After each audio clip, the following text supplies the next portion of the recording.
దేవుని బిడ్డలారా, చదవబడిన దేవుని లేఖన భాగాన్ని గురించి మనం ధ్యానించగలిగినప్పుడు 51వ కీర్తన 10వ వచనంలో దావీదు భక్తుడు చేస్తున్న ఒక ప్రార్థనను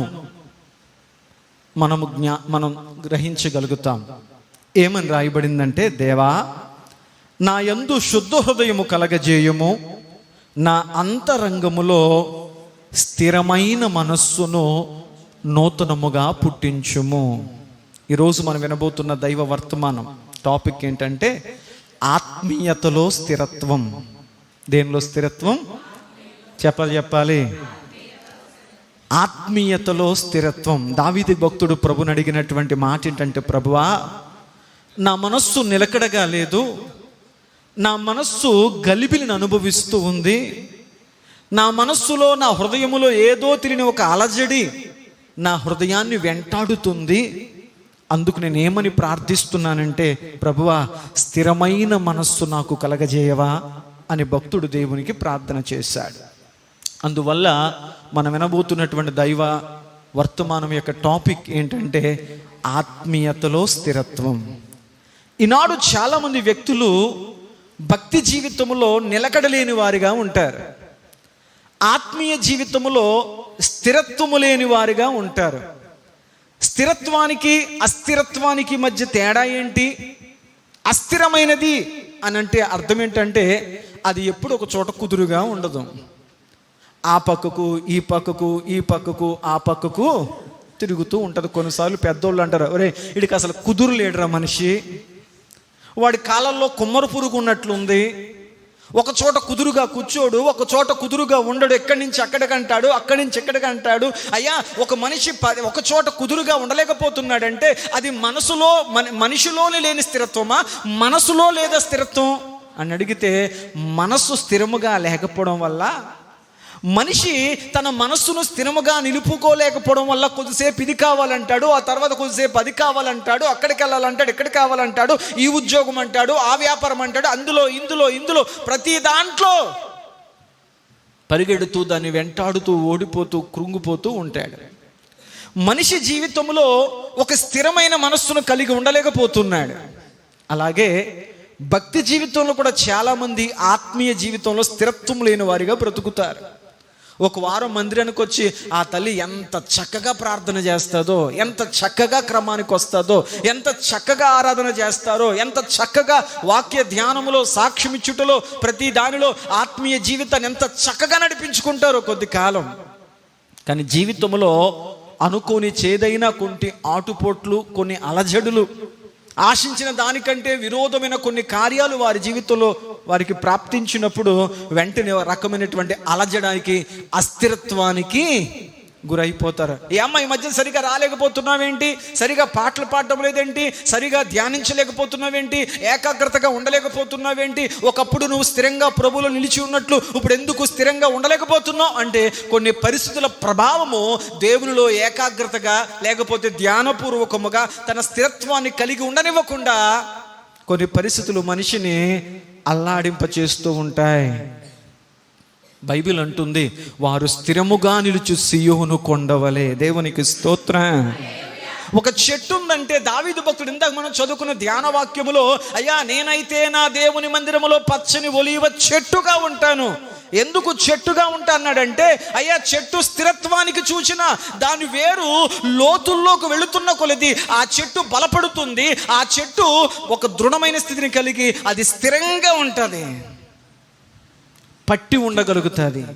నా హృదయము దేవుని వాక్యమును పట్టి ఉంచుకున్నంత కాలము నా ఆత్మీయ జీవితం స్థిరంగా ఉంటుంది. కనుక నేను ఒక పచ్చని ఒలీవ చెట్టుగా ఉంటానయ్యా, అది నిత్యము చిగురించేదిగా ఉంటుందయ్యా. దేవునికి స్తోత్రం. స్థిరత్వము అస్థిరత్వము. దేవుని వాక్యములు మనం జాలించినప్పుడు దావీదు భక్తుడు ఈ విధమైన ప్రార్థన చేస్తూ నా అంతరంగములో స్థిరమైన మనస్సు నాకు కలిగించు ప్రభువా అంటున్నాడు.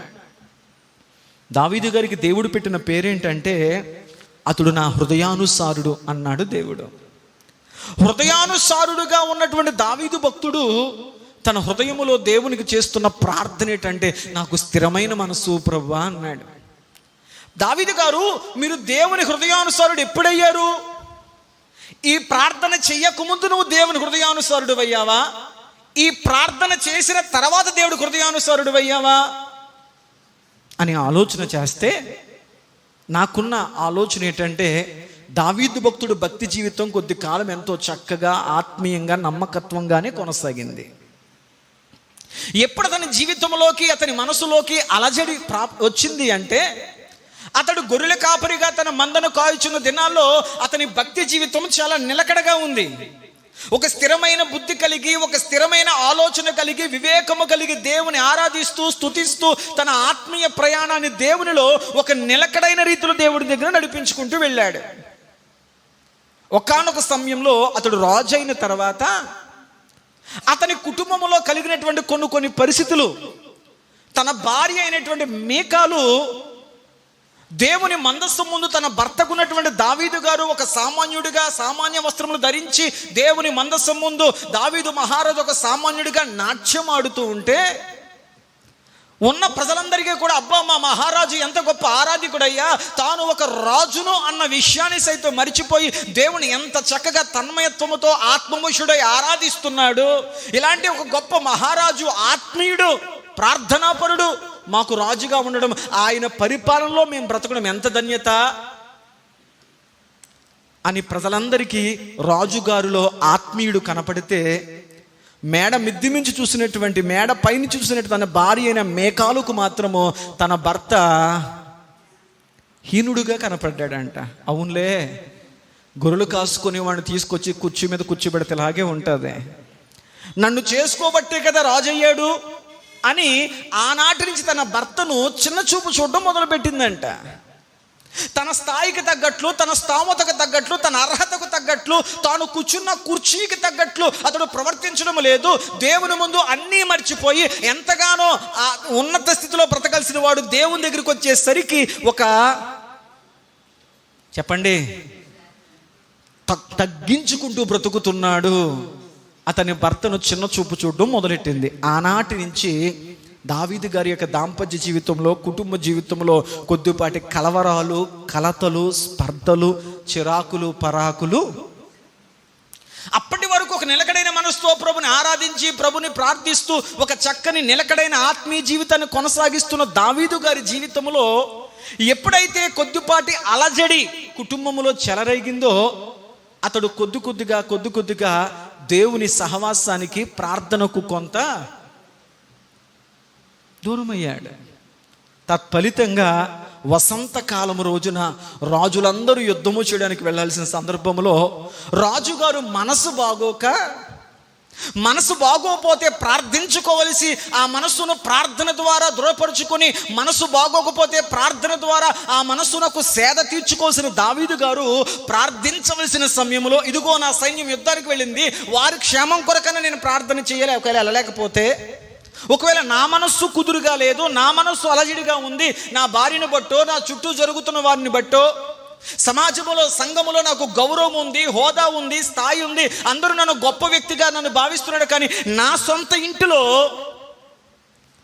నన్ను ఒక విలువైన వ్యక్తిగా చూడలేకపోతున్నారనే కొద్దిపాటి అలజడి అతని మనస్సును స్థిరముగా, నిలకడగా ఉండనివ్వలేకపోయింది. అయితే ప్రార్థించుకోవాల్సిన దావీదు గారు ప్రార్థించక ఆ సమయంలో నిద్రపోయాడంట. ఆయన నిద్రపోయాడు అంటే పడుకోవాల్సిన టైంలోనే పడుకోవాలి. ఎప్పుడు పడితే అప్పుడు పడుకుంటే కొన్ని సందర్భాల్లో చేయలేని అనుభవాలు ఎదురవుతాయేమో. అందుకే కొంతమంది డాక్టర్లు అంటారు, మధ్యాహ్నం ఎక్కువసేపు పడుకోకండి కదా. ఆయన పడుకోవడం వల్ల కలిగిన ఇబ్బంది ఏంటంటే, తన సైన్యం యుద్ధానికి వెళ్ళారు, ఇతడు మాత్రం సాయంత్రకాల సమయంలో నిద్రపోయాడు. మెలకువ వచ్చింది. తర్వాత అతడు తన మిద్ది మీద అటు ఇటు తిరుగుతుండగా తన సైనికుని యొక్క ఒక భార్య స్నానం చేస్తుంది. ఆమెకు ఆకర్షితుడయ్యాడు. అయ్యా మహారాజా, ఇంతకు ముందు ఎన్నోసార్లు ఎంతో మంది వ్యక్తులను చూసావు కదా, ఎప్పుడూ కలగని ఆకర్షణ ఆ రోజు మాత్రమే సాయంత్రకాల సంధ్యవేళలో ఎందుకు కలిగింది అంటే, అతని మనస్సు అలజడిలో ఉంది, అభద్రతలో ఉంది. ప్రార్థనకు, దైవ సహవాసానికి కొంత. దేవునికి ఎప్పుడైతే నువ్వు దూరస్తుడిగా అడుగులు వేస్తావో, ఆటోమేటిక్గా ఆ కాలిని సాతానుడు ఆక్రమించేస్తాడు. అంతవరకు కలగని ఆకర్షణ, అంతవరకు కలిగినటువంటి ఒక ఆలోచన దావీదు గారి మనసులోకి కలిగింది. అతడు ఆత్మీయుడే, ఆ క్షణం మాత్రం బలహీనుడయ్యాడు. తత్ఫలితంగా దేవునికి విరోధమైనటువంటి ఒక చర్య చేశాడు. మీకు అర్థమైంది? ఆ తదుపరి ఆ తప్పు ఎవరికి కనపడకుండా దాయాలి అనుకున్నాడు. తర్వాత ఆయనకు ఒక వార్త వచ్చింది, అయ్యా నేను గర్భాన్ని దాల్చాను అని. అయ్యో, ఇంతవరకు సమాజంలో సంఘములో ఒక గౌరవంగా రాజుగా నేను బ్రతుకుతున్న ఒక వ్యక్తిని కదా, నన్ను చూసిన ప్రతివాడు మా రాజు ఒక ఆత్మీయుడు అన్న భావంతో ఉన్నాడు. ఈ వార్త బయటకు వస్తే గనుక నా విలువ, నా గౌరవము నేను కోల్పోతానేమో. దేనికో ముందేస్తే ఏదో ఊడిపోయిందంట. కొద్దిపాటి ప్రశాంతత నాకు దొరుకుతాదేమో అని అవతల పక్కకు ఆకర్షితుడయ్యాడు. ఉన్న ప్రశాంతత కూడా చేజారిపోయింది. అంతకుముందు కుటుంబంలో అలజడి, అశాంతి, అభద్రత కొద్దిపాటి వెళుతున్నా దేవునిలో నిలకడగా ఉండేవాడు. ఇప్పుడు ఏం జరిగిందంటే అటు కుటుంబంలో కలవరము, ఇప్పుడు దేవునితో కూడా సహవాసము. ఆయన పరిశుద్ధుడు కదా, అపరిశుద్ధతకు ఆయన దగ్గర ఏమాత్రము తావు లేదు కదా. ఇంతకు ముందు మనసు బాగోకపోతే ప్రార్థించుకుంటాకెళ్ళేవాడు. ఎప్పుడైతే అతని జీవితంలో దేవుని వాక్యమునకు విరుద్ధమైన కార్యాన్ని చేశాడో ఇప్పుడు ప్రార్థించడానికి వెళ్ళడానికి మనసు భయపడుతుంది ప్రార్థనలోకి వెళ్ళడానికి. ఇటు ప్రార్థన చేయలేకపోతున్నాడు, ఇటు నిలకడగా రెండింటికి చెడ్డ స్థితిలో వచ్చేసాడు.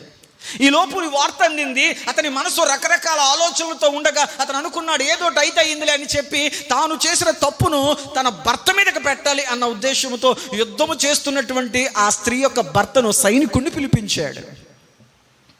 అయ్యా, యుద్ధ సమాచారం ఏంటి, మన వాళ్ళు ఎలా యుద్ధం చేస్తున్నారు అని చెప్పి, సరే ఎలాగో వచ్చావు కదా, నీ భార్యకు కనపడి ఈ రాత్రి ఇంటి దగ్గర ఉండి రేపు మరలా యుద్ధానికి వెళ్ళు అన్నాడు. అతడు అన్నాడు, తినుటకు త్రాగుటకు భార్యతో నుండుటకు ఇది నాకు సమయమా? నా తోటి వారు యుద్ధములో ప్రాణాలకు తెగించి నా దేశమును కాపాడాలి, నా దేవుని యొక్క నామాన్ని కాపాడాలని చెప్పి నా ప్రజలో ప్రాణాలకు తెగించి యుద్ధమాడుతుండగా నేను ఇంటికి వెళ్ళి తినడానికి, త్రాగడానికి, భార్యతో ఉండడానికి ఇది నాకు సమయం కాదయ్యా, నేను ఇంటికి వెళ్ళలేను అన్నాడు. రాజు బలవంతంగా పంపించాడు, ఇంటికి వెళ్ళు. అతడు రాజుగారు ముందు నుంచి వెళ్ళిపోయాడు. రాజు అనుకున్నాడు, అమ్మేసా వెళ్ళిపోయాడులే, నా తప్పు నేను వాడి మీద పెట్టేశానులే అనుకున్నాడు. ఈ లోపల రాజుగారి కళ్ళకు మరొకటి కనపడింది. ఏంటయ్యా అంటే, అతడు ఇంటికి వెళ్లకుండా రాజుగారి గుమ్మం దగ్గర కాసే వారి దగ్గరే పడుకున్నాడు ఆ రాత్రి. రాజుకి అర్థమైపోయింది, ఇది నేను ఇంకా వాడి మీద మోపలేనని చెప్పి తెల్లవారిన తర్వాత ఒక లెటర్ రాసించి యుద్ధములో ఉన్నటువంటి మన సైనిక అధికారికి ఇచ్చే అన్నాడు. ఏంట్రా అంటే అతని యొక్క మరణ తీర్మానం. ఆ లెటర్లో ఏమని రాశాడంటే, ఏ వ్యక్తి అయితే ఈ లెటర్ తీసుకొస్తున్నాడో అతన్ని యుద్ధ భూమిలో ముందుగా నుంచోబెట్టు, అతడు ఖచ్చితంగా యుద్ధములో అమరుడైపోవాలి, యుద్ధములో చనిపోవాలి. అంటే అతని మరణ శాసనాన్ని అతడే పట్టుకెళ్ళాడు.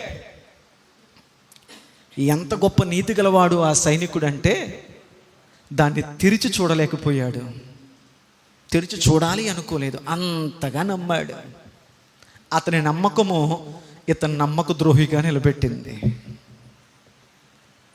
నీ పొరుగువాడిని ఎదుట నమ్మకముగా బ్రతుకుతున్నప్పుడు నిర్నిమిత్తముగా అతనికి ఏమాత్రము హాని చేయకు అన్నాడు దేవుడు.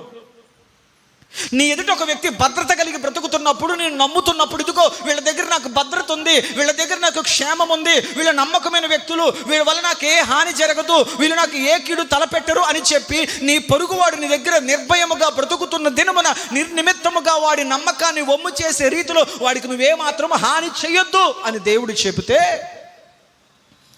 తాను చేసిన తప్పును కప్పుకోవడానికి ఆ నీతిమంతుడిగా ఉన్న వ్యక్తిని యుద్ధానికి పంపాడు. ఆ లెటర్ను అందుకున్నటువంటి సైనికాధికారి ఎక్కడ మొదటి బాణము తగులుతుంది అక్కడ నిలబెట్టాడు. ఆ సైనికుడు యుద్ధ భూమిలో చనిపోయాడు. యుద్ధ భూమిలో చనిపోయాడు, యుద్ధమాడుతూ అమరుడైపోయాడనే వార్త వినగానే తన యొక్క భార్య గుండెలు బాదుకుంటూ వేదన పడుతుంది. ప్రజలందరూ కూడా అతను బట్టి ఎంతో వేదన పడుతూ, ఎంతో మంచి సైనికుడండి, నిన్నే వచ్చాడండి, యుద్ధ సమాచారం రాజుగారికి చెప్పి వెళ్ళాడండి, ఈ లోపల జరగకూడని ఒక ఘోరం ఈమెకు దిక్కెవరు, ఈమెకు జీవితం ఏంటి, ఈమె భవిష్యత్తు ఏంటి అని కలవరపడుతున్న వాళ్ళందరి ఎదుట మహారాజు అన్నాడు, ఇది ఒక మంచి నాకు అవకాశం అని చెప్పి ప్రజలందరి ఎదుట అన్నాడు, ఇదిగో ఈ సైనికుడు యుద్ధంలో చనిపోయాడు కనుక ఈయన చేసినటువంటి గొప్ప త్యాగానికి గుర్తుగా నేనేం చేస్తానంటే అన్యాయం అయిపోయినటువంటి అతని యొక్క భార్యను రాణిని చేసుకుంటాను అన్నాడు. ఏం చేసుకుంటా అన్నాడు? నాకు వచ్చిన ఆలోచన ఏంటంటే ఇప్పుడు యుద్ధంలో చచ్చిపోయిన అందరి భార్యలను చేసుకోవాలి కదా. ప్రజలందరూ అనుకున్నారు, అయ్యి బాబే మా రాజుగారు ఎంత మంచి మనసున్నవాడో, ప్రార్థనాపరుడే కాదు, ఆత్మీయుడే కాదు, అతడు ఎంత గొప్పవాడయ్యి అంటే ఒక సైనికుడు భార్యకు రాణి స్థానం ఇచ్చేంత గొప్ప మనసు మా రాజుకుందని చెప్పి దావీదుకు జయహో అని చెప్పి ప్రజల హృదయాల్లో దావీదు గారు ఇంకొక మెట్టు గొప్పవాడయ్యాడు. కానీ దేవుని హృదయంలో దావీదు గారు ఒక మెట్టు దిగజారిపోయాడు. మీకు అర్థమైంది? ప్రజల హృదయాల్లో రాజు గొప్పవాడిగా ఒక మెట్టు దిగాడు. కానీ దేవుని ఆలోచనలు, దేవుని హృదయాంతరంగ రహస్యమైన దేవుని హృదయంలో మాత్రం దావీదు గారు ఆ పనిని బట్టి ఒక మెట్టు. ఎప్పుడైతే తాను ఆమెను రాణిగా చేసుకుని పక్కన పెట్టుకున్నాడో ప్రజల్లో ఇక గౌరవం పెరిగింది, విలువ పెరిగింది, అన్నీ పెరిగాయి. కానీ దావీదు గారు మనసులో అనుకోండి, అమ్మేసా నా తప్పు దాయబడింది, నా తప్పుకు అవమానం వస్తుంది అనుకున్నాను, కానీ అవమానకు బదులు రెట్టింపు ఘనత నాకు వచ్చింది అబ్బాయి. బతుకున్నంత కాలము ఇది బయటపడదో కప్పెట్టేశాను అనుకున్నాడు. ఈ లోపులో అతడు సింహాసనం మీద కూర్చుండగా నాతాను అనే ఒక ప్రవక్త వచ్చిన వార్త అతనికి వినపడింది. అయ్యా మిమ్మల్ని చూడడానికి నాతాను అనే దైవజనుడు, నాతాను అనే పాస్టర్ గారు, ప్రవక్త గారు వచ్చారండి.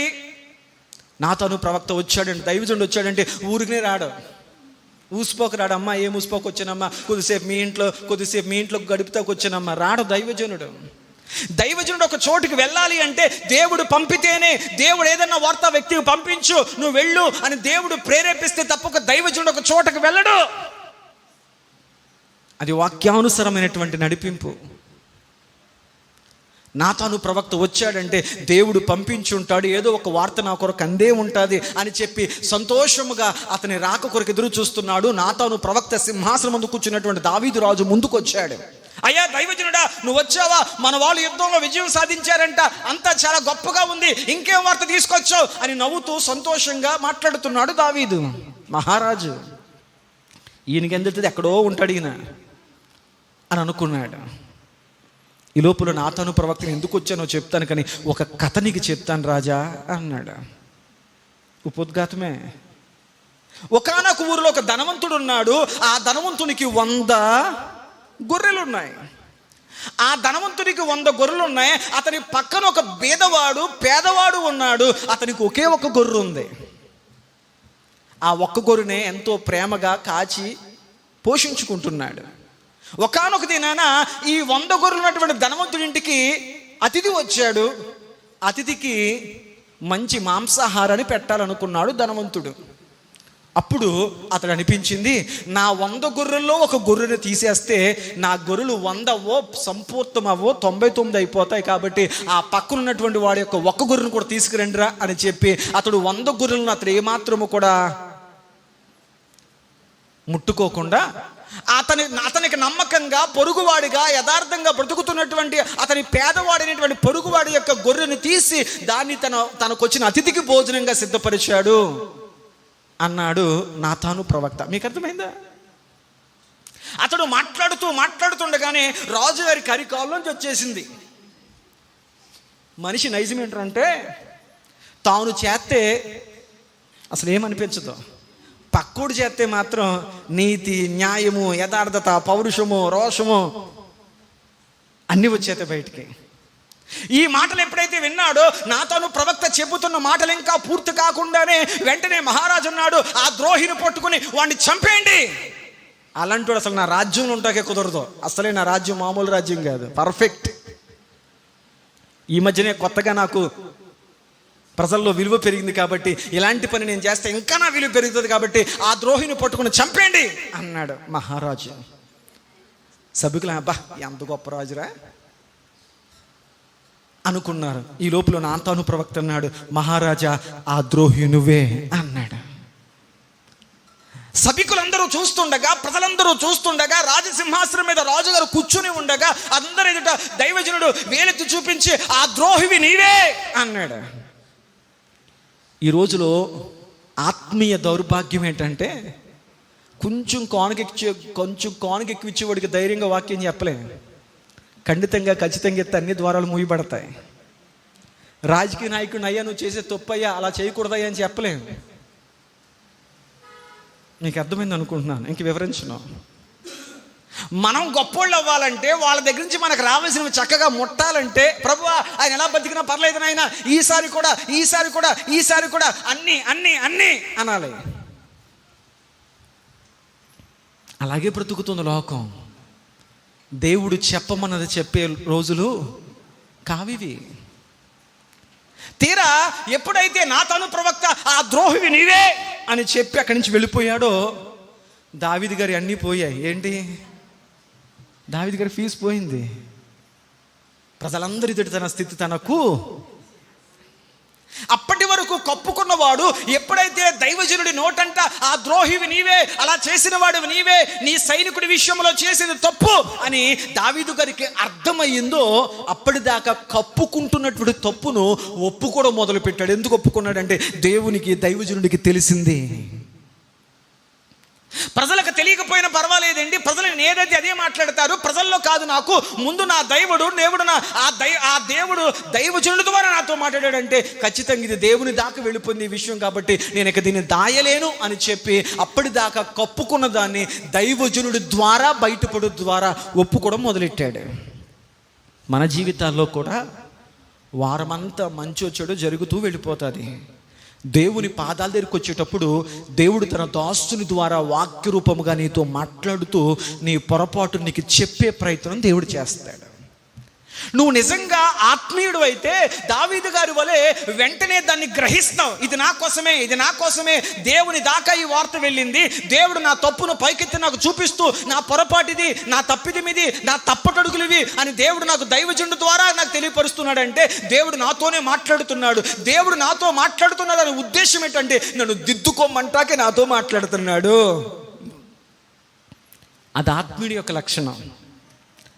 మొత్తం చల్లారిపోయినోడు ఏమనుకుంటాడంటే, నా కోసమే మాట్లాడుతున్నారు, ఎవరో చెప్పేసినట్టుగా ఉన్నారు, పేపర్ మీద మొత్తం టాప్ అంతా నా కోసమే రాసుకొచ్చేసాడు, ఇక నుంచి ఈయన నాకు శత్రువు, ఇక నుంచి ఈయన కోసం వ్యతిరేకంగా ఒక బ్యాచ్ రెడీ చేయాలి. ఈరోజు నన్ను అన్నాడమ్మా, రేపు నిన్ను అంటాడేమో, ఎందుకు వచ్చింది అని చెప్పి ఎవరెవరైతే పాస్టర్ గారికి వాక్యాలు తగిలి విరుద్ధాలుగా ఉంటారో మొత్తం అంతా ఒక డోక్రా టీం అయిపోద్ది. ద్రాక్ష తోటను పాడు చేయు,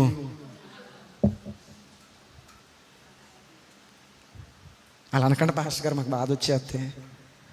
గుంట నక్కంద నింది కాదమ్మా, నీకు వచ్చిన ఆలోచన అంటున్నాను. దేవునికి స్తోత్రం. నువ్వు దేవుని రూపంలో ఉన్నావు, నిన్ను ఎందుకంటాను నేను? దేవునికి స్తోత్రం, హల్లెలూయా. అప్పటి వరకు తన తప్పును తాను సమర్థించుకుంటూ పర్వాలేదులే అనుకున్నాడు. ఎప్పుడైతే దేవుడు దైవజనుడి ద్వారా మాట్లాడాడో వెంటనే దానికి కప్పుకోలేకపోయాడు. అతడు నిజంగా ఆత్మీయుడు కాబట్టి తన స్థితిని బట్టి తన ఆత్మీయ స్థితిని గుర్తిరగలిగాడు. తత్ఫలితంగా అతనికి అర్థమైపోయింది ఏంటంటే, నా మనస్సు నాలో స్థిరముగా. ఎంత ఉపోద్ఘాతం. అప్పుడు రాశాడు ఈ 51వ కీర్తన. రాస్తూ ఈ 10వ వచనం అన్నాడు, దేవా నా యందు శుద్ధ హృదయము కలగజేయము. నాలో శుద్ధ హృదయం లేదు ప్రభువా, నాలో ఒకమైనటువంటి అపవిత్రత ఉంది, నాలో ఒక నటన ఉంది. సమాజానికి, సంఘానికి బయటికి మాత్రం చాలా భక్తిపరుడుగా, ఆత్మీయుడిగా, ఎంతో ఎంతో యథార్థవంతుడిగా కనపడినటువంటి ఒక ముసుగుతో నేను బ్రతుకుతున్నాను. నాలో యథార్థత లేదు ప్రభువా, ఇంతవరకు ముసుగుతోనే బ్రతికాను, భక్తి అనేటువంటి ఒక మాయలో నేను బ్రతికాను. ఇప్పుడు నేను ఆ ముసుగు నుంచి బయటపడి యథార్థత కావాలని కోరుకుంటున్నాను. దేవునికి స్తోత్రం. ప్రభు అన్నాడు ఆయన 2వ రాకడలోనంట, నిన్ను ముసుగులేని ముఖంతో చూస్తాడంట. భక్తిని ముసుగుగా చేస్తున్నావా, లేకపోతే నీ ముసుగు లోపల కూడా యథార్థత ఉందా అని దేవుడు చూస్తాడంట. కాబట్టి దావీదు భక్తుడు అన్నాడు, ప్రభువా నా హృదయములో శుద్ధ హృదయము నాకు కలగజేయము అని అంటూ నా అంతరంగములో స్థిరత్వాన్ని పుట్టించును ఆయన. నా మనస్సు తోగుములో ఒకలా ఉంటుంది, కొవ్వూరులో ఒకలా ఉంటుంది, కాకినాడలో ఒకలా ఉంటుంది, వైజాగ్లో ఉంటుంది. ఊరు మారితే మనసు మారిపోతుంది. మీకు ఎప్పుడైనా అనిపించిందా, మన ఇంట్లో ఉన్నప్పుడు పొద్దున్నే చక్కగా లెగిస్తాం, ప్రార్థన చేసుకుంటాం, స్నానం చేసి వచ్చిన తర్వాత చక్కగా బైబిల్ చదువుకుంటాం, బైబిల్ చదువుకున్న తర్వాత టిఫిన్ తింటాం, డ్యూటీకి వెళ్ళేటప్పుడు, డ్యూటీ నుంచి వచ్చేటప్పుడు ప్రార్థన చేసుకుంటాం, సిలువు గుర్తు వేయించుకుంటాం, అన్నం తినేటప్పుడు ఖచ్చితంగా దేవా మాకు ఇచ్చిన అనుదిన ఆహారం బట్టి నీకు వందనాలు, ఈ ఆకలితో ఎంతమంది బాధపడుతున్నారు వాళ్ళందరికీ చక్కని ఆహారం ఇవ్వండి, తినుచున్న నాకు ఈ ఆహారాన్ని అరిగే శక్తిని ఇవ్వండి. ఇదంతా మన ఇంట్లో ఉన్నప్పుడు జరుగుతుంది. ఎప్పుడైనా ఊరు దాటి వెళ్ళామనుకోండి, చుట్టాలింటికి, బంధువులింటికి, వాళ్ళంతగా దేవుడు నమ్మిన వారు కాదనుకోండి, ఆడికి వెళ్తే ఏమీ చేయరు. భోజనాన ప్రార్థన ఉండదు, ఏకాంత ప్రార్థన ఉండదు, అసలు బైబిల్ పెట్టుకెళ్ళరు కొంతమంది. ఏమా అంటే వీళ్ళ దగ్గర ఇలా ఉండాలండి, మా ఇంటి దగ్గర అలా ఉండాలండి, నిలకడలేని స్థితి. బైబిల్ అంటుంది ఆత్మీయుడైన వాడు ఎక్కడికెళ్ళినా తన క్రమాన్ని మాత్రం తప్పడు. దేవునికి స్తోత్రం. మనుషులకు నచ్చాలని, మనుషుల కొరకు కాదు, నా దేవుని దగ్గర ఎప్పుడు నా స్థానాన్ని నేను నిలకడగా ఉంచుకోవాలని చెప్పి, ఒక మాటలో చెప్పాలంటే భక్తులు బైబిల్ గ్రంథంలో ఎంతోమంది వ్యక్తుల జీవితాలు ఎన్నెన్నో రకాల అస్థిరకరమైన పరిస్థితులు ఏర్పడినప్పటికీ కూడా, తమ చుట్టూ ఎన్నెన్నో ఉపద్రవాలు ఏర్పడినప్పటికీ కూడా, వారు బుడిదలో కూర్చుని స్థాయికి వెళ్ళిపోయినప్పటికీ కూడా, అగ్నిగుండ స్థాయికి వెళ్ళిపోయినప్పటికీ కూడా, సింహాల బోన్లోకి వెళ్ళినప్పటికీ కూడా, గాయాలతో చెరసాల్లోకి వెళ్ళినప్పటికీ కూడా, భక్తులు తమ ఆత్మీయతలో మాత్రం స్థిరంగానే ఉన్నారు. దేవునికి స్తోత్రం. హల్లెలూయా. ఇదిగో మేము షడ్రక్ మేషక్ అబేద్నెగోలము, మేము అగ్నిగుండంలోకి వెళ్ళాం, అగ్ని మా చుట్టూ మండుతుంది, కానీ మా హృదయంలో మండే అగ్ని ముందు ఇది మాకు పెద్ద లెక్క కాదు. అంటే వాళ్ళకి అర్థమయ్యింది, మా గుండెల్లో మండే దేవుని అగ్నితో పోల్చుకుంటే మా చుట్టూ ఉండే అగ్ని. భక్తుడు అంటాడు కదా, నేను పొందబోవు మహిమ ఎదుట ఇప్పటి కాలపు శ్రమలు ఎన్నదగినవి కావు అంటాడు. నా చుట్టూ రకరకాల శ్రమలు, మంటలు వస్తున్నాయండి. అవమానాలు, నిందలు, అనారోగ్యాలు, బలహీనతలు, ఆర్థిక ఇబ్బందులు, మానసిక ఇబ్బందులు, రకరకాల మంటలు నా ముందు మండుతున్నాయి. ఈ మంటలతో పోల్చుకుంటే నా గుండెల్లో మండుతున్న దైవకమైన మంట ముందు, వాక్యపు మంట ముందు ఈ మంటలు ఏం పెద్ద లెక్క కాదు అనుకున్నారు. కనుక అగ్నిగుండము రెట్టింపు చేసిన వాళ్ళు దూకేశారు అందులోకి వెళ్ళి. అర్థమైంది.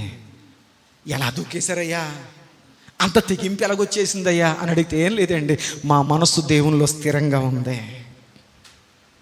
మా జీవితం ఏమైపోద్దో, మా బ్రతుకు ఏమైపోద్దో, మా పిల్లలు ఏమైపోతారో, మా భార్య ఏమైపోద్దో, మేము బ్యాంకులో దోసుకున్న డబ్బు ఏమైపోద్దో, నేను లేకపోతే ఏమైపోతాయో అనేటువంటి ఆలోచన మాకు లేదు. వారి మనస్సు దేవునిలో నిలకడగా స్థిరంగా ఉంది కాబట్టి వారు అగ్నిగుండములో కూడా స్థిమితంగా ఉన్నారు, నిబ్బరంగా ఉండగలిగారు. దేవునికి స్తోత్రం. సింహాల బోన్లోకి వెళ్ళారు, గాయాలతో రక్తాలు కారుతున్నప్పటికి కూడా పౌలు శీలలు కానీ, దానియేలు గారు కానీ, ఇక ఎంతోమంది భక్తులు, యోబు గారి లాంటి గొప్ప వ్యక్తి బూడిదలో కూర్చున్నా కానీ అతని మనస్సు ఎంత స్థిరంగా దేవునిలో నిలకడగా ఉందో. దేవునికి స్తోత్రం. యెహోవా ఇచ్చెను ఆయన నామమునకి మహిమి. అంటే ఎంత మానసిక స్థిరత్వము. ఎప్పుడైతే దావీదు గారి జీవితంలోనికి పాపం వచ్చిందో అతని మనసులోని స్థిరత్వం కోల్పోయాడు, భయం వచ్చేసింది. అందుకు దావీదు గారు అంటున్నారు, ప్రభువా 10వ వచనములో, నా అంతరంగములో స్థిరమైన మనస్సు మళ్ళీ నూతనంగా పుట్టించును ఆయన. ఈ అనుభవం నన్ను గలిబిలి చేసేసింది. ఇంతవరకు బాగున్నానయ్యా, ఆ బలహీన క్షణంలో గలిబిలైపోయాను, నా స్థితి నేను కోల్పోయాను. దయచేసి మరలా నూతనంగా ఆ స్థిరమైన మనసు నాకు దయచే. దేవునికి స్తోత్రం. నువ్వు నిజంగా ఒక ఆత్మీయుడు అయితే నోడుతో చెప్పొద్దు, నేను ఆత్మీయుడిని అంటే నోడుతో చెప్పొద్దు. నువ్వు ఆత్మీయుడు అయితే నీ మనసు చెప్పాలి. ఎన్నొచ్చినా ఎంత స్టెబిలిటీగా ఉంటున్నావు దేవుడిలో. కష్టాలా రాని, నిందలా రానా, మంచి అనుకుని ఈరోజు మంచి అన్నాడు, రేపు పొద్దున్న చెడ్డ అంటాడు, రేపు చెడ్డ అన్నాడు, మంచి అంటాడు. అందరికీ నచ్చాలని లేదు, అందరూ మెచ్చుకోవాలని లేదు. యేసు ప్రభు వారికి నచ్చలేదు శాస్త్రులకు, పరిసయ్యులకు. పిలాతు లాంటి గవర్నర్ అన్నాడు, ఇతడు నీతిమంతుడయ్యా అన్నాడు. ఇతనిలో నాకే దోషమో కనబడలేదయ్యా అని పిలాతు లాంటి గవర్నర్ అంటే, మిగతా వాళ్ళందరూ అన్నాడు వాడు ద్రోహి అన్నారు. యేసయ్యలోనే రకరకాల షేళ్లు చూశారు జనాలు. ఆయన ఏకరీతికి ఉన్నవాడైనా కానీ ఇలా అనేక రీతులుగా ఆయన అర్థం చేసుకున్నారు. దేవునికి స్తోత్రం. నేను అంటాను, నన్ను అర్థం చేసుకొని చెప్పి ఎవరికి అడగొద్దు, ఎందుకంటే నువ్వు ఎవరికి అర్థం కావు. నిన్ను అర్థం చేసుకునేవాడు దేవుడు ఒక్కడే. నా బాధ అర్థం చేసుకో, నా మనసు అర్థం చేసుకో, నా వేదన అర్థం చేసుకో అని మనిషిని అడగొద్దు. ఎందుకంటే నిన్ను వాడే అర్థం కాడు, ఇక పక్కనేం అర్థం చేసుకుంటాడు. నిన్ను అర్థం చేసుకోగలిగిన ఒకే ఒక వ్యక్తి, నీ కొరకు రక్తాన్ని కార్చిన దేవుడు మాత్రమే. ఆమెను చెప్పండి. అందుకు మోకాళ్ళ మీదకి వెళ్ళి అడుగు, ప్రభువా ఏంటి నా బ్రతుకు, ఏంటి నా జీవితం, ఏంటి నా రాత. మనుషులు అర్థం చేసుకోకపోయినా నేను పచ్చగా ఉంటే అందరికి అర్థమవుతాను, నేను పచ్చగా లేకపోతే ఎవరికి అర్థం కాను. బాగున్నారంటే అందరూ వస్తారు, బాగోలేకపోతే కన్నెత్తి చూసినోళ్ళు లేడు. నేను చెప్పానా వద్దని చెప్పి ఆ రోజు అంటాడు నువ్వు పాడైపోతే. తర్వాత వచ్చి అంటాడు నేను చెప్పాను నువ్వు బాగుపడతావని. అదే నోరు తిరగేశాడు మాట కదా. దావీదు భక్తుడు అంటున్నాడు, ప్రభువా నా మనస్సును స్థిరంగా ఉంచు. నువ్వు నిజంగా ఆత్మీయుడివైతే, ఆత్మీయురాలువైతే, తల్లి ఒక పాఠాన్ని గుర్తుపెట్టుకో, నీ చుట్టూ నీ జీవితంలో ఏం జరుగుతున్నా దేవునితో నీ సహవాసము, నీ ప్రార్థన జీవితం మాత్రం ప్రతి స్థితిలో స్థిరముగా నిలకడగా ఉండును గాక. అదొక్కటి కాపాడుకో దేవునిలో. యోబు భక్తుడు తన జీవితంలో అన్నీ ఉన్నప్పుడు దేవునికి నైవేద్యము, బలులు, ప్రార్థన చేయడం మానలే. తన జీవితంలో అన్నీ కోల్పోయిన బూడిదలో కూర్చొని అదే పని చేశాడు. ఏమయ్యా యోబు గారు ఏంటంటే అంటాడు, ఈ స్థితికి రావడం నా మేలుకే అంటాడు. ఏమయ్యా అంటే ఆ రోజు పొద్దున్న లెగ్గానే వాళ్ళకి పని చెప్పాలి, పిల్లల పనులు చూసుకోవాలి, నా భార్య పని చేసుకోవాలి, నా భార్య చెప్పే పనులు చేసుకోవాలి, ఇలా నా ముందు ఎన్నెన్నో వ్యాపకాలు. దేవుడితో గంటే మిగతా వాడితో మిగతా సమయం. ఇప్పుడు అన్నీ పోయాయి కదా, మొత్తం సమయం అంతా దేవుడితోనే. గాయాల్లో కూడా దేవునితో సహవాసాన్ని చూశారు భక్తులు. మన దురదృష్టకర స్థితి ఏంటంటే దేవుడు అన్నీ మన జీవితంలో అన్నీ మనకు మంచి చేస్తున్నా ఇంకా గాయాలు వెతుక్కుంటాం. ఎక్కడున్నాయో గాయాలు. దేవునికి స్తోత్రం. ఇప్పుడు సబ్జెక్ట్లోకి వెళ్దాం.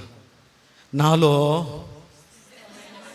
మాట్లాడాలి తల్లి, నాలో స్థిరమైన మనస్సు పుట్టించు ప్రభువా అన్నాడు. నేను అంటాను, ప్రభువా దావీదు గారు చేసిన ప్రార్థనే ఈరోజు మేము చేస్తున్నాం. మా హృదయాల్లో కూడా గలిబిలు ఉంది, అస్థిరత్వం ఉంది. చర్చిలో ఉన్నంతసేపే ఇలా ఉండగలుగుతున్నాం. చర్చి గుమ్మం దాటాక మాకు గలిబిలు స్టార్ట్ అయిపోతున్నాయి. కోపాలు, తాపాలు, ఉద్రేకాలు, ఆవేశాలు, అనాలోచనలు, దిగుళ్ళు, బెంగలు, మాకు రకరకాల గలిబిళ్ళు వచ్చేస్తున్నాయి. మేము స్థిరంగా ఉండాలంటే మా ఆత్మీయ జీవితంలో మేమేం చెయ్యాలి? హెడ్డింగ్ పెట్టుకోండి. స్థిరంగా ఉండాలంటే నెంబర్ 1, దేవుని వాక్యం ఏం చెప్తుందంటే ఒక వ్యక్తి ఆత్మీయ జీవితంలో స్థిరంగా ఉండాలంటే ఏం చేయాలి? వేటిలో స్థిరంగా ఉండాలి 2 పాయింట్లు చెప్తాను, టైం ఉంటాయి. నువ్వు స్థిరంగా ఉండాలంటే ఏం చేయాలో నేను మొదట చెప్తాను. సమయం ఉంటే దేవుని చిత్తమైతే వేటి విషయాలు స్థిరంగా ఉండాలో చెప్తాను. ముందు స్థిరంగా ఉండాలంటే నువ్వేం చేయాలి చూద్దాం. దేవుని వాక్యం నుంచి యోబు గ్రంథము 11వ అధ్యాయము, యోబు గ్రంథము 11వ అధ్యాయము 14-15 వచనాలు. ఒక వ్యక్తి తన భక్తి జీవితంలో, ఆత్మీయ జీవితంలో స్థిరంగా ఉండాలంటే వాక్యం చెప్తున్న మొదటి మాట యోబు గ్రంథము 11వ అధ్యాయం 14-15 చదవండి అమ్మా. పాపము నీ చేతిలో నుండుట చూచి, పాపము నీ చేతిలో ఉండుట చూచి నీవు దానిని విడిచిన ఎడల నీ గుడారములలో నుండి దుర్మార్గతను నీవు కొట్టివేసిన ఎడల నిశ్చయముగా నిర్దోషివై నీవు సంతోషించదవు. జాగ్రత్తగా వినండి. నిర్భయుడవై నువ్వు స్థిరపడి ఉందువు. దేవునికి స్తోత్రం. దావీదు గారు ఏం కోరుకున్నారు? వాక్యంలోనే ఉండాలి మనస్సు. ఏమని అడిగాడు దావీదు గారు? స్థిరమైన మనస్సు నాకు ఇవి ప్రభు అన్నారు. ప్రభు దేనిలో స్థిరంగా ఉండాలో చెప్పడానికి ముందు నువ్వు స్థిరమైన మనసు నీకు రావాలంటే, స్థిరపడ్డాక ఏ వేటిలో స్థిరపడాలో చెప్తాను. ముందు అసలు స్థిరమైన మనసు నీకు రావాలి అంటే నెంబర్ 1, పాపము నీ చేతిలో ఉన్నప్పుడు ఏమన్నది రాయబడిన మాట? పాపము నీ చేతిలో ఉన్నప్పుడు దాన్ని విడిచిపెట్టేయగలిగితే గనుక పాపాన్ని, అప్పుడు నీ జీవితంలో ఏం జరుగుతుందంటే నీ గుడారములో నుంచి దుర్మార్గం కూడా చంపించేసావు కదా, నీ చేతులతో పాపాన్ని పట్టుకున్నావు కదా, ఎప్పుడైతే పాపము నీకు అర్థమైంది, ఇది పాపము, ఇది తప్పని చెప్పి దైవజనుల ద్వారా నువ్వు ఎప్పుడైతే విన్నావో, నీకు అర్థమైంది నా చేతిలో పాపం ఉంది, నేను దుర్మార్గంగా ప్రవర్తించడం నీకు అర్థమైంది కదా, వాటిని ఎప్పుడైతే నువ్వు విడిచిపెడతావో అప్పుడు నీవు నిర్భయుడవై సంతోషించదవు, నిర్భయుడవై నువ్వు స్థిరంగా ఉండేదవు. దేవునికి స్తోత్రం. ఒక వ్యక్తి జీవితంలో స్థిరత్వాన్ని పొందాలంటే మొదటిది అతడు తన జీవితం నుంచి దేన్ని వదిలేయాలి? వాక్యం చెప్తుంది, నీ జీవితంలో నుంచి, నీ తలంపుల్లో నుంచి, నీ మాటల్లో నుంచి, నీ వ్యక్తిత్వంలో నుంచి పాపాన్ని వదిలివేయగలిగితే నువ్వు దేవుని ఎదుట నిర్భయుడివై స్థిరపడుదువు. దేవునికి స్తోత్రం. పాస్టర్ గారండి, అంటించుకోవడం వరకే నాకు సరదా అండి, అంటించుకున్న కదా వదలనంటుందండి. చేసినంత సింపుల్గా ఏది వదిలించుకోలేకపోతున్నానండి. చేస్తున్నంతసేపు అది కావాలి కావాలి, తినాలి తినాలి తినాలి, చూడాలి చూడాలి చూడాలి, అనుభవించాలి అనుభవించాలి అనిపించింది అండి. అంటించుకోవడం వరకు సరదాగా ఉంది, తీరా అంటించుకున్న తర్వాత అది నాకు ఒక బలహీనతగా మారింది, దాన్ని వదిలించుకోలేకపోతున్నాను. అప్పుడు నువ్వేం చేయాలంటే, ప్రభువా అంటించుకోవడం వరకు నా పని, కానీ వదిలించడం మాత్రం నువ్వే. దేవునికి స్తోత్రం. అంటించుకోవడం తెలుసో తెలియక బుద్ధి తక్కువ అంటించేసుకున్నాను ప్రభువా, కానీ దాన్ని వదిలించేవాడవు మాత్రం అని తనను ఆ పాపస్ని వదిలించుకోవడానికి దేవుని ముందు కన్నీళ్లతో పశ్చాత్తాపముతో ప్రార్థన చేశాడు. కనుక అతని కన్నీళ్ల ప్రవాహంలో తను పట్టుకున్న అపవిత్రత వదిలింది. బాధాకర విషయం ఏంటంటే, తప్పు చేసి దావీదు భక్తుడు వలె కన్నీళ్లతో ప్రార్థన చేసి, ప్రభువా నా కన్నీళ్ల చేత నా పొరుపు తడిచిపోతుంది, నా కన్నీళ్ల చేత నా పొరుపు కొట్టుకుపోతుంది అన్నంత వేదనతో ప్రార్థన చేస్తే, ఈనాటి భక్తుపరులు ఏం చేస్తున్నారంటే, తప్పు చేసిన తర్వాత అట్టి పశ్చాత్తాపము అనే అనుభవంలోకి వెళ్లకుండా హృదయాన్ని కఠినపరుచుకుంటూ, ఎంతమంది లేరు? దావీదు గారు చేయలేదేంటి? ఎవరు చేయలేదంట? ఈయన ఒకడు దొరికేశాడు ముందు. దావీదు గారు చేయాలని నమ్మ, దావీదు గారు చేశారు కరెక్టే. పాస్టర్ గారు మీకు వాక్యం తెలియదా? నీతిమంతుడు 7 సార్లు పడిపోయినా ఎగుతానని దేవుడు చెప్పాడు. నేను పడింది 2 సార్లే, నాకు ఇంకెన్నిసార్లు అవకాశం ఉంది? 4 సార్లు అవకాశం ఉందా? కానీ ఎన్నిసార్లు గద్దించినా లోపడిన వాడికి ఆకస్మికంగా మరణం మీదకి వచ్చినాయి. నీ దృష్టిలో దావీదు గారు తప్పు చేశారు, నువ్వు కరెక్ట్గా అంటున్నావు, కానీ ఆయన తప్పు చేసిన క్షణం మొదలుకొని అతడు నిద్రాహారాలు మానేసి, ఇదిగో ప్రభువా ఇంటి మీద ఒంటరిగా కూర్చున్న పిచ్చుక నేను పోలి ఉన్నాను, నా కన్నీళ్ళే నాకు అన్నపానములయ్యాయి, నా కన్నీళ్ళ చేత ఇదిగో నా పరుపు తడిచిపోతుంది ప్రభు అని చెప్పి గుండెలు బాదుకుంటూ నిత్యము నిత్యము నిత్యము నా రక్షణ ఆనందాన్ని మరలా నాకు పుట్టించును ఆయన, నాకు రక్షణ ఆనందం కావాలి. ఒకప్పుడు ఈ ఆస్తులు లేవు, అంతస్తులు లేవు, గౌరవాలు లేవు, ఎవరు పట్టించుకునే దిక్కు నాకు లేదయ్యా. ఒక సద్ది మూట పట్టుకుని గొర్రెలు కాచుకుని వెళ్ళిపోయి ఆ ఎండలో ప్రభువా ఒక నీడలో కూర్చొని నిన్ను ధ్యానిస్తున్నప్పుడు నా మనసుకున్న ప్రశాంతత, ఇప్పుడు సింహాసనం మీద కూర్చున్నా నాకు ఆస్తులున్నాయి, అంతస్తులున్నాయి, గౌరవాలున్నాయి, మేలులున్నాయి, నా ముందు అన్ని కనకరాసులు ఉన్నాయి, కానీ నా మనసులో ప్రశాంతత లేదు. నాకు అది పుట్టించు నాయన. వదిలేద్దాం టాపిక్. దేవునికి స్తోత్రం. సరే, ఏమన్నాడు? పాపాన్ని నువ్వు విడిచిపెట్టగలిగితే నీవు స్థిరపడతావు. దేవునికి స్తోత్రం. విడిచేయాలి, పదే పదే జ్ఞాపకం చేసుకోకుండా విడిచిపెట్టగలగాలి. నువ్వు ఆత్మీయతలో స్థిరపడాలి అంటే మొదట పాపాన్ని విడిచిపెట్టేయాలి. రెండవది ఏం చేయాలో మనం ముందుకెళ్దాం. చూడండి, కీర్తన గ్రంథం 112వ అధ్యాయం 7వ వచనం. ఏం చేస్తే స్థిరపడతామో చెప్పి వేటిలో స్థిరపడాలో చెప్తాను తర్వాత. 112వ కీర్తన 7వ వచనం చదువుతలే. వాని హృదయము యెహోవాను ఆశ్రయించి. దేవునికి స్తోత్రం. నెంబర్ 1, నువ్వు స్థిరముగా ఉండాలి అంటే, నీ ఆత్మీయ జీవితం దేవునిలో స్థిరంగా ఉండాలంటే నెంబర్ 1, నువ్వు పాపాన్ని ఒకవేళ విడిచిపెట్టలేకపోతున్నావా, విడిపించగలిగే దేవుని సహాయాన్ని కోరు. మీకు చాలా అర్థమయ్యేలా చెప్తాను. నువ్వు దేన్నైతే వదులుకోలేకపోతున్నావో దాన్ని అందులోకి దేవుని ఇన్వాల్వ్ చేయడం అంటే, ఇంతవరకు నేనే దీన్ని నేను దీన్ని సరి చేసుకుంటాను, నేను దీన్ని చక్కబెట్టేసుకుంటాను, నేను దీన్ని విడిపింపబడతాను. నీకు నువ్వు ఇన్వాల్వ్ అయ్యావు. నువ్వు ఇన్వాల్వ్ అయ్యి నీ పని నువ్వు చేసే ప్రయత్నం చేశా. ఇప్పుడు అంటావు, ప్రభువా నిన్ను ఇన్వాల్వ్ చేస్తున్నాను. ఎవరిని ఇన్వాల్వ్ చేయాలి చెప్పరేంటి? దేవా నిన్ను ఇందులో ఎంటర్ చేస్తున్నాను, నిన్ను ఇన్వాల్వ్ చేస్తున్నాను, నువ్వు పట్టించుకోనాయనా, నువ్వు సరిచేయినాయనా అని చెప్పి దాంట్లో దేవుని ఇన్వాల్వ్ చేసి అది దేవుని చేతకు అప్పచెప్పే, ఉన్నదన్నట్టు దేవుడితో చెప్పే. తప్పో ఒప్పో మంచో నేను మంచోని అనొద్దు, ఉన్నతోడు చెప్పే దేవుని దగ్గర. ప్రార్థనలో, ఏకాంత ప్రార్థనలో నీ హృదయము తెరవబడిన ఒక పుస్తకంగా మారునుగాక. మోకరించి ఏకాంత సంఘ ప్రార్థన అంటలే, నువ్వు ఏకాంతంగా నీ గదిలోకి వెళ్ళి మోకరించినప్పుడు నీ హృదయము తెరిచి దేవుని దగ్గర ప్రతీది నువ్వు చెప్పడానికి ప్రయత్నం చేయి. అప్పుడు నీ హృదయం తేలికవుతుంది, అప్పుడు నువ్వు ఆత్మీయంగా ప్రభులో స్థిరంగా ఉండగలుగుతావు. దేవునికి స్తోత్రం. మీకు అర్థమవుతుందా? మొదటిది, పాపమును నువ్వు విడిచిపెట్టగలిగితే నువ్వు స్థిరపడడానికి అవకాశం ఉంది.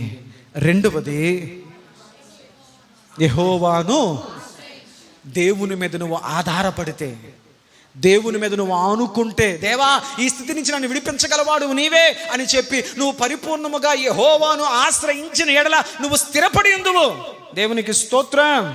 హల్లెలూయా. కింద వచ్చిన కూడా చదవండి.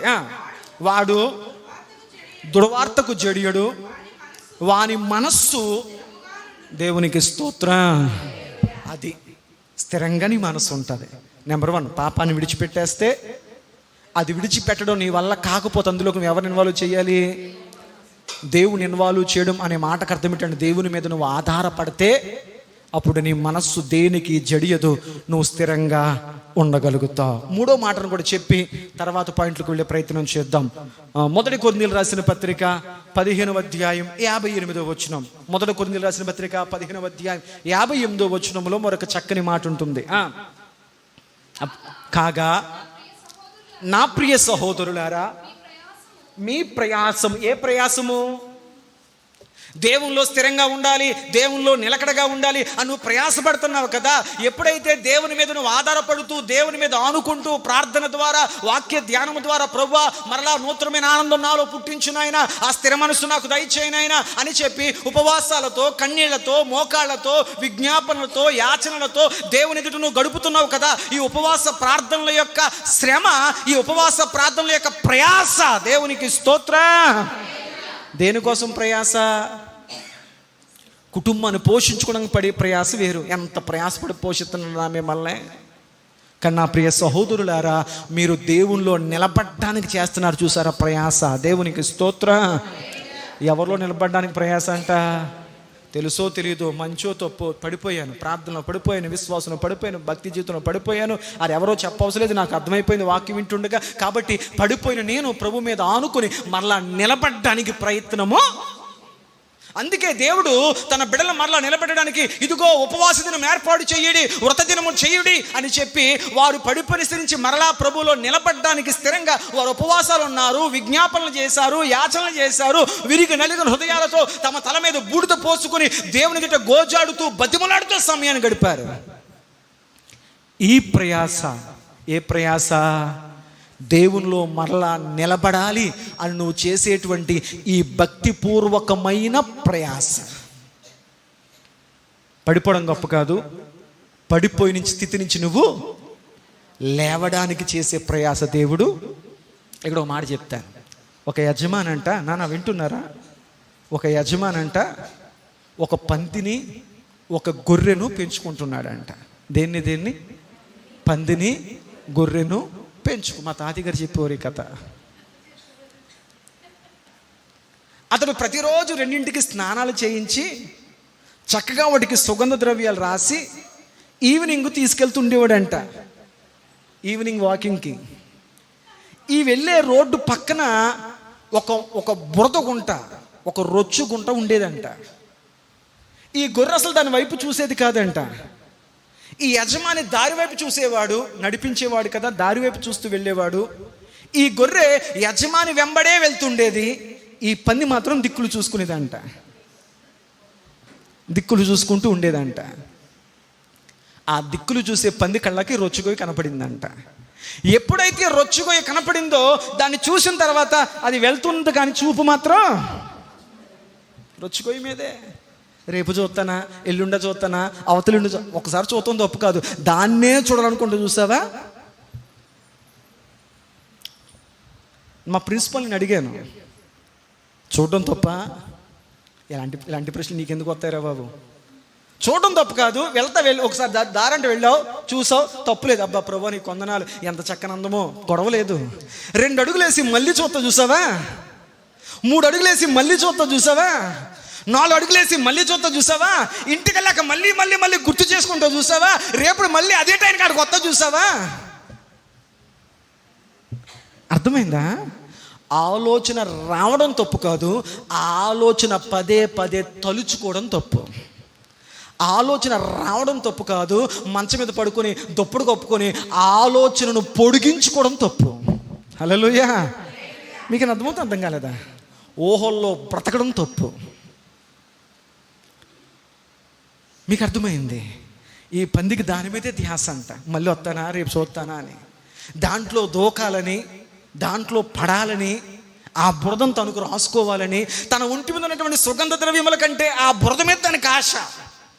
ఒకరోజు యజమానుడు ఆ రెండింటిని సాయంత్రకాల సమయంలో తీసుకువెళుతూ ఉండగా అతడికి ఫోన్ వచ్చిందంట.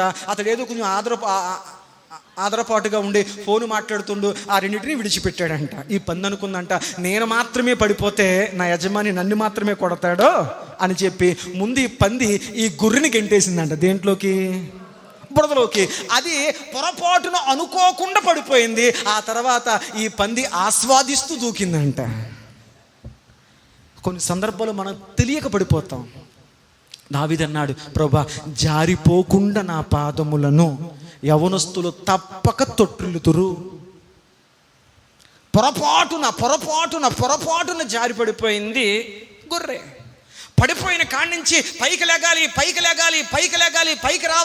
రావాలి, అది నిలకడగా ఉండలేకపోతుందంట. దూకాలి, బయటకు వచ్చేయాలి, అన్ని రకాల ప్రయత్నాలు చేస్తుందంట. ఈ పందికి బయటకు రావాలని అసలు ఆలోచన లేదు. ఎంతకాలం ఎదురు చూసాను దీనికోసం అని చెప్పి ఆస్వాదిస్తూ ఇంకా పాముకుంటుందంట. ఈ గొర్రె పైకొచ్చే ప్రయత్నంలో ఈ పంది మీద కెక్కి దూకేసిందంట బయటికి. యజమానుడు ఇది పడే ప్రయాస చూశాడు, పంది అందులోనే దొరడం చూశాడు. తన దగ్గర ఉన్నటువంటి గన్నతో పందిని కాల్చాడు. దీన్ని తీసుకెళ్ళి కడుక్కొని మరలా తనతో పాటు చేర్చుకున్నాడు. దేవునికి స్తోత్రం.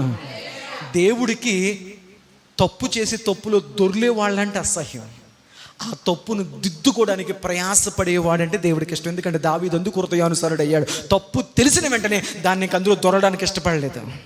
దావీదు భక్తుడి జీవితంలో ఇంకొక తప్పు బైబిల్ గ్రంథంలో రాయలేదు. దేవుడు తప్పు చేశాడు, దాన్ని తెలుసుకున్నాడు, దేవుని దగ్గర పశ్చాత్తాపంతో ప్రయాసపడ్డాడు. దేవుడు ఇంకొక తప్పు అతడు చేయలేదు కనుక అతన్ని బట్టి ప్రభు చెప్పాడు, దావీదు నా హృదయానుసారుడు. దేవునికి స్తోత్రం. అర్థమైంది? హల్లెలూయా, హల్లెలూయా, హల్లెలూయా.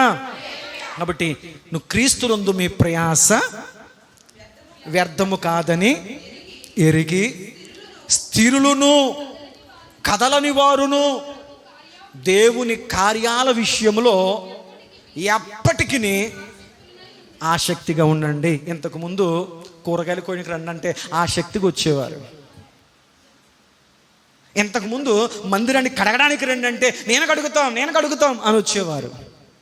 ఇంతకుముందు దేవుని సన్నిధిలో దేవుని కార్యాల విషయంలో అది చేయండి, ఇది చేయండి, అది వండండి, ఇది వండండి, అది కార్యాలు, ఇది కార్యాలు, అది తేండి, ఇది తేండి అంటే అయ్యా మేము ఆసక్తిగా వస్తాం అన్నారు.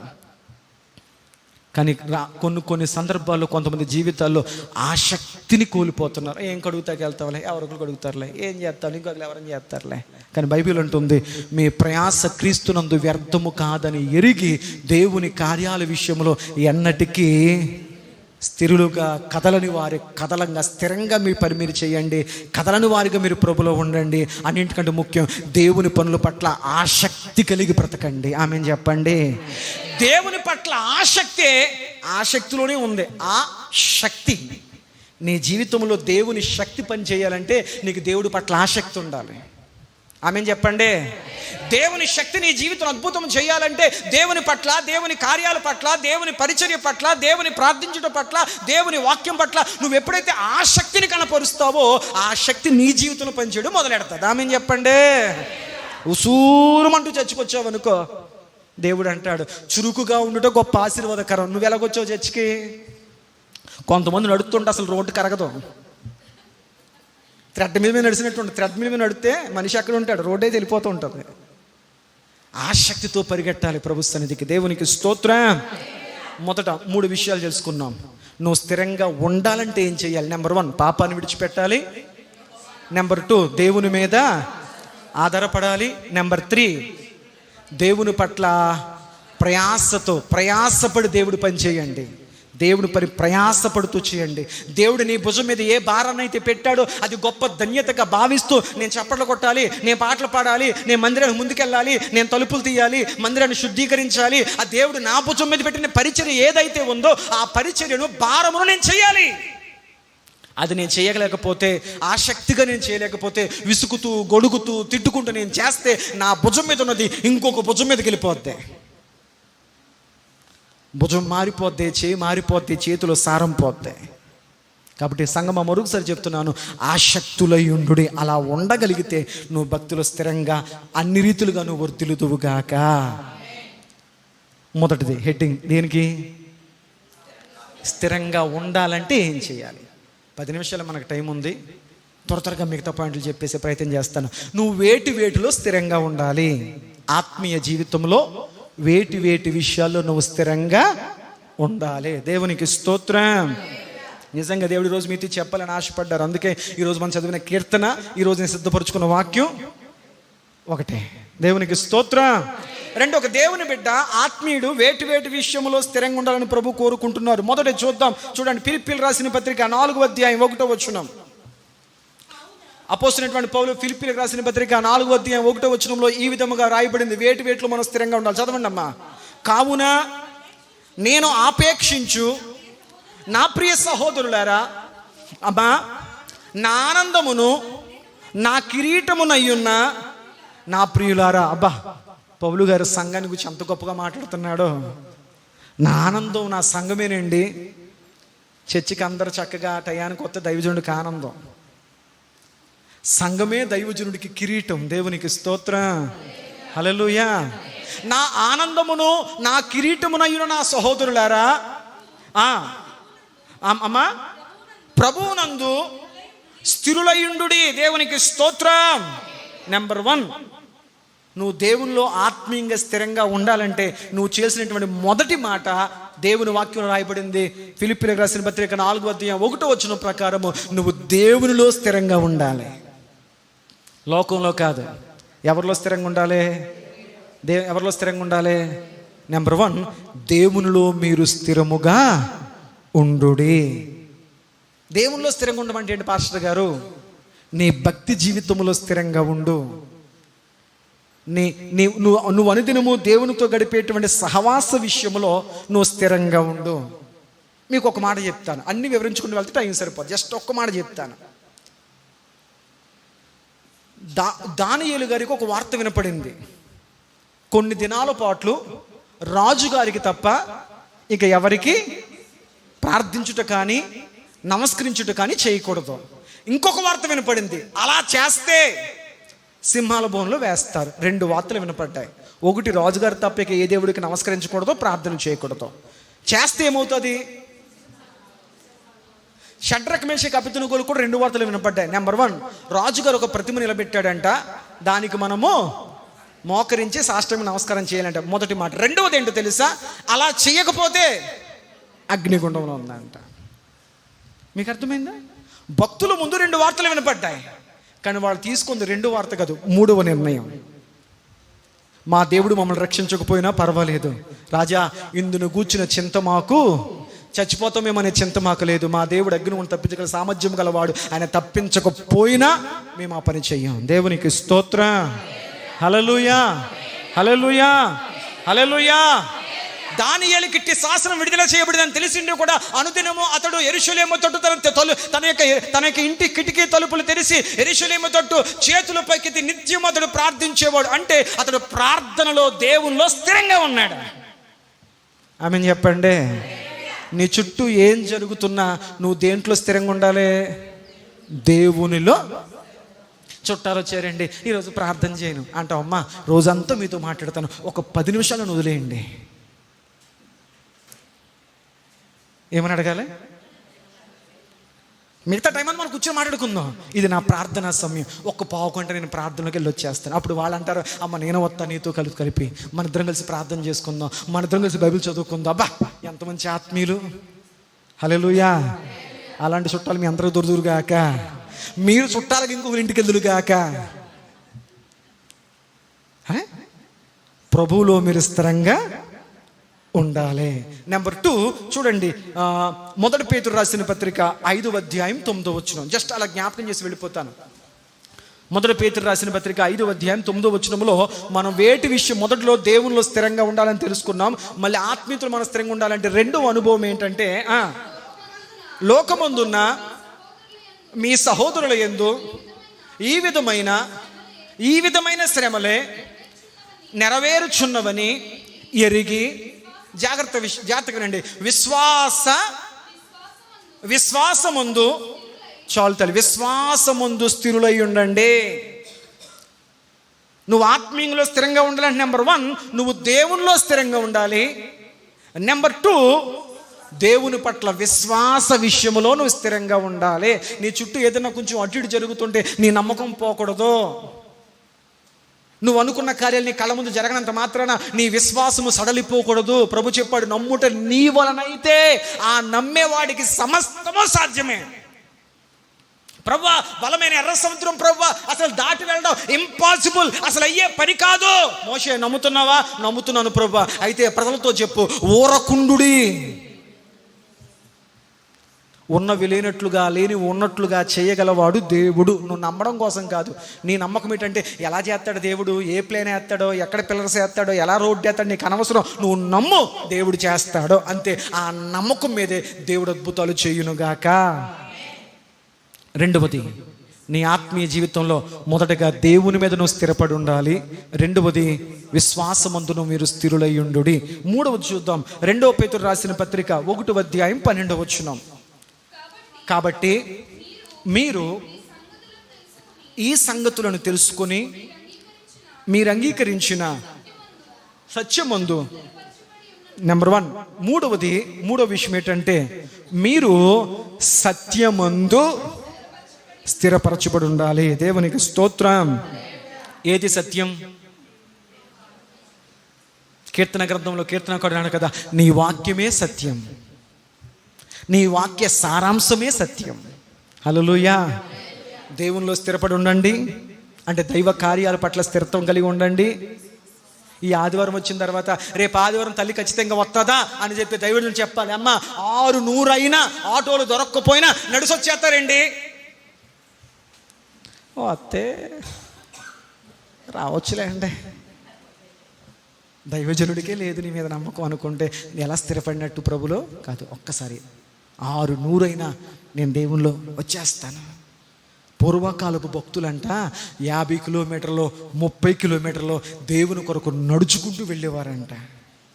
ఈరోజు అన్ని సదుపాయాలున్నా నాకు దూరం అవుతుందేంటి అన్నావంటే 2 జరిగి ఉండాలి. నీకు దేవుని పట్ల ఆసక్తి తగ్గిపోయి ఉండాలి, లేకపోతే దేవునికి నీ మనసు దూరమై ఉండాలి. రానివద్దు ఆ స్థితి. ఆమేన్. 2 త్వరగా ముందుకు వెళ్ళిపోదాం. మూడవది ఏంటంటే, సత్యం అనే వాక్యం యందు మీరు స్థిరులై ఉండుడి.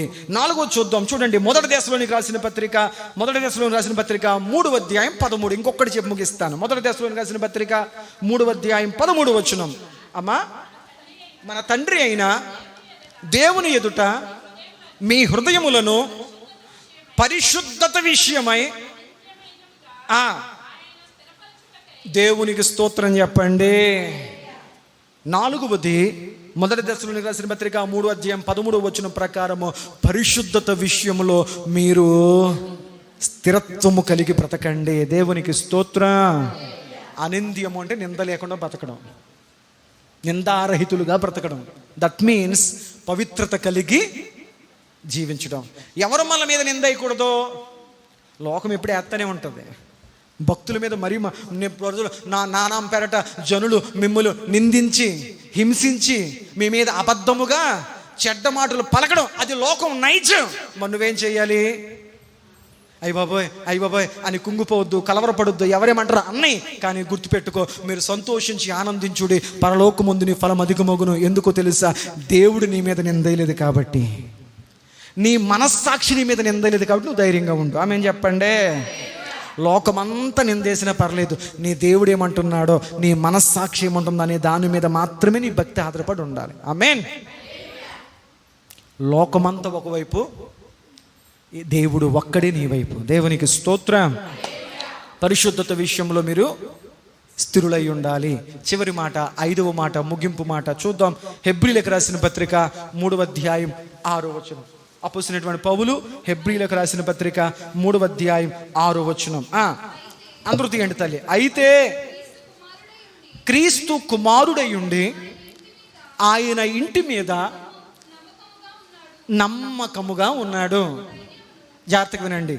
దేవుని పట్ల నమ్మకము, నెంబర్ 2 ధైర్యము, నిరీక్షణ, ఉత్సాహము, స్థిరత్వము కలిగిన ఎడల దేవునికి స్తోత్రం చెప్పండి. హల్లెలూయా, హల్లెలూయా, హల్లెలూయా. మీకు అర్థమైంది ఆ మాట? అపోస్తలుడైనటువంటి పౌలు హెబ్రీలకు రాసిన పత్రికలో ఈ చక్కటి విలువైన మాటను గురించి మనకు జ్ఞాపకం చేస్తూ ఉన్నాడు. ఏమని రాయబడింది ఆ మాటలో అంటే, మనం గ్రహించగలిగితే దేవుని వాక్యం ఈ విధంగా స్థిరవిస్తుంది. ఏంటంటే, అయితే క్రీస్తు కుమారుడై ఉండి ఆయన ఇంటి మీద నమ్మకంగా ఉన్నాడు. నువ్వు నమ్మకత్వం విషయంలో స్థిరంగా ఉండాలి. అంత మాత్రమే కాకుండా నువ్వు ధైర్యములో స్థిరంగా ఉండాలి. అంత మాత్రమే కాకుండా దేవుని పట్ల నిరీక్షణలో నువ్వు స్థిరంగా ఉండాలి. దైవ కార్యాల పట్ల ఉత్సాహము ఏం చూపించాలంట? చెప్పరేటమ్మా. దైవ కార్యాల పట్ల ఉత్సాహం విషయంలో స్థిరంగా ఉండాలి. అంత మాత్రమే కాకుండా ఇది నువ్వు స్థిరముగా వీటి విషయాలను స్థిరంగా చేపట్టాలి. దేవునికి స్తోత్రం. వేటిని? నమ్మకత్వాన్ని, ధైర్యాన్ని, నిరీక్షణను, ఉత్సాహమును, తుదమొట్టుకు జీవిత పర్యాంతము వీటిలో నువ్వు స్థిరంగా ఉండమని ప్రభు చెప్పాడు. దేవునికి స్తోత్రం. చాలా విషయాలు నేర్చుకున్నాం. నెంబర్ 1 ప్రభువులో స్థిరంగా ఉండాలి. నెంబర్ 2 విశ్వాసంలో స్థిరంగా ఉండాలి. సత్యములో స్థిరంగా ఉండాలి. పరిశుద్ధతలో స్థిరంగా ఉండాలి. నమ్మకత్వము, ధైర్యము, నిరీక్షణ, ఉత్సాహము తుదమట్టుకు నువ్వు స్థిరముగా కలిగి ఉండగలిగితే బైబిల్ అంటుంది, నువ్వు ఆత్మీయ జీవితంలో స్థిరముగా నిలిచి ఉందువుగాక. అది కోరుకున్నాడు దావీదు భక్తుడు. ప్రభువా, తుదమొట్టుకు నా మనస్సును స్థిరంగా ఉంచు నాయన. ఇలాంటి అవకాశాలు, ఇటువంటి పరిస్థితులు ఇక నా జీవితంలో ఏం కలిగినా ఇదే నాకు ఒక గుణపాఠం, ఇంకొకటి వద్దు నాకు. స్థిరముగా తుదమొట్టుకు నన్ను స్థిరపరచు ప్రభువా అని ప్రార్థించాడు. గనుక దావీదు భక్తుని జీవితంలో ఇంకొక మాట చెప్పుకోవడానికి అవకాశము దేవుడు అన్నాడు, నా హృదయానుసారుడు. అట్టి ఆత్మీయ నిలకడైన స్థితిని దేవుడు మనకు అనుగ్రహించి నడిపించునుగాక.